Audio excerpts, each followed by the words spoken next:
In this video, we'll be diving into the chilling and gruesome details of Joanna Dennehy, one of the UK's most notorious female killers. Born in St Albans, Hertfordshire, and raised in Harpenden, her parents Kevin and Kathleen had high hopes for her.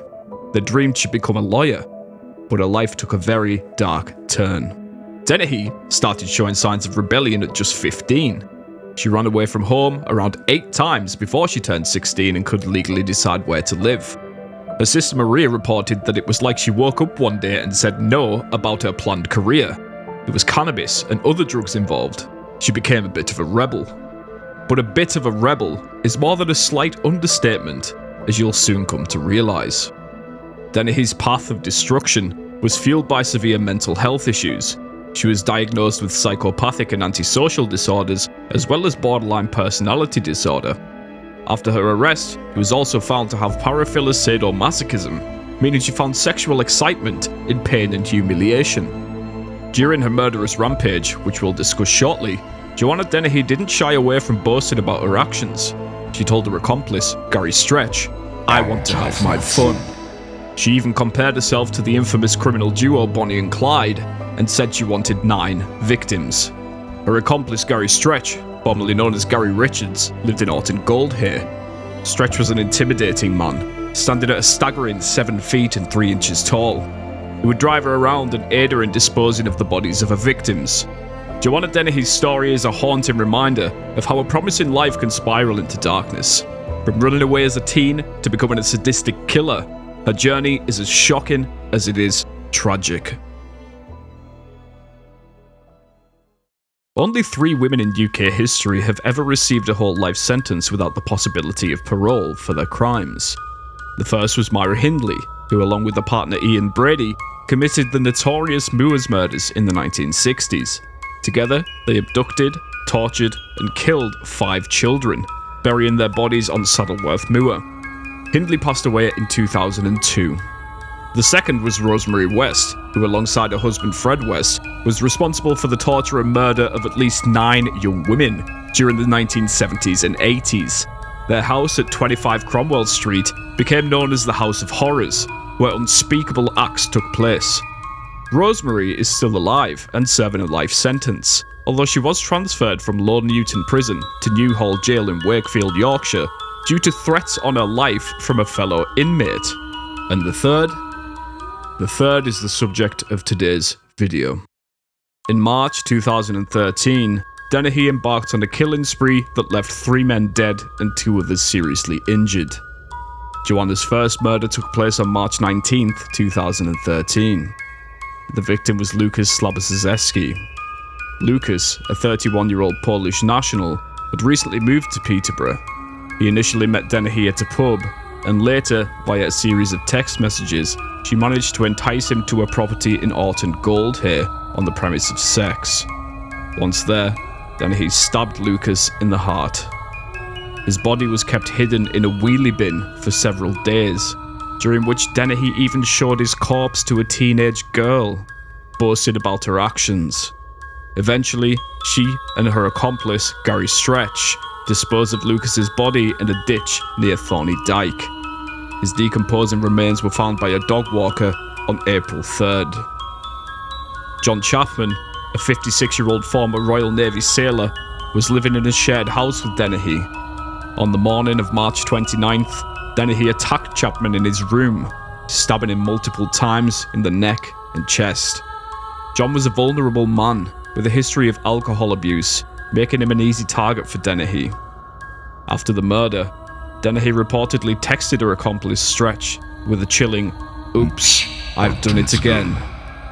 Chapman's body was later found near Thorney Dyke, close to where Lucas's body had been dumped. Joanna's third and final successful murder also took place on the 29th of March. Kevin Lee, a 48-year-old property developer and Dennehy's landlord, had a professional and personal relationship with her. Dennehy called Lee, asking him to meet her at a property she'd been renting from him. When he arrived, she stabbed him repeatedly in the chest. After killing him, Dennehy dressed his body in a black sequin dress and dumped him in a ditch in Newborough, Cambridgeshire. His body was found the next day, lying face down with his buttocks exposed. in a deliberate attempt to humiliate him post-mortem. Dennehy's bloodlust didn't stop with these 3 murders. She went on to attack 2 more men within hours in Hereford, seemingly at random. On April 2nd, Robin Bereza, a 63-year-old man, was walking his dog when Dennehy, who was driving around with Gary Stretch, spotted him. She jumped out the car and, without any provocation, stabbed Bereza in the shoulder and chest. Despite severe injuries, Bereza survived the attack. Shortly after attacking Bereza, Dennehy targeted John Rogers, a 56-year-old man who was also walking his dog. She stabbed Rogers multiple times in the back and torso. Miraculously, Rogers managed to escape and was later found by a passerby. He survived, although his injuries were critical. John discusses the attack in this interview, courtesy of the BBC. Walking the dog towards a cycle path just down there. I turned right onto the cycle path, which slopes initially when you get on it, and I suddenly felt what I thought was a really heavy punch in the small of my back, and then I turned round. I thought it was probably one of my mates or neighbours messing about, you know, and when I turned round I saw this woman and she just kept stabbing me in the chest. Well, I couldn't really see much of her face, but she was very kind of, like I said in court, very sort of matter of fact about it all. You know, she didn't appear to be showing any emotion whatsoever, really. Dennehy was arrested on April 5th, 2013 in Hereford following a nationwide manhunt.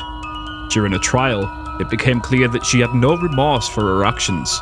In fact, she reportedly laughed and joked about the murders, describing them as fun, and expressing a desire to kill more people. Dennehy's disturbing nonchalance can also be seen in this police footage. Afternoon. And you are? Joanna Dennehy. So you've been arrested on suspicion of attempted murder and murder. Okay. Would you be cheery if you got for attempted murder and murder? I wouldn't, but... No, but I'm just smiling. I don't know anything about it. I was just out enjoying the sunshine. You're reading about Nico shortly. Say again? You're reading about Nico shortly. I look forward to it. You're a decent cover. I'm a fat girl, but... Yes, and we be caught, so. Yes, please. Alright, come on then, Joe. Some food first. We'll get you some I'll take your order when you get in the cell. Come on, then. What do you want to drink? On November 18th, 2013, Joanna Dennehy pleaded guilty to all 3 murders and the 2 attempted murders, making her one of the few women in the UK to admit to such heinous crimes. On February 28, 2014, she was sentenced to life imprisonment without the possibility of parole.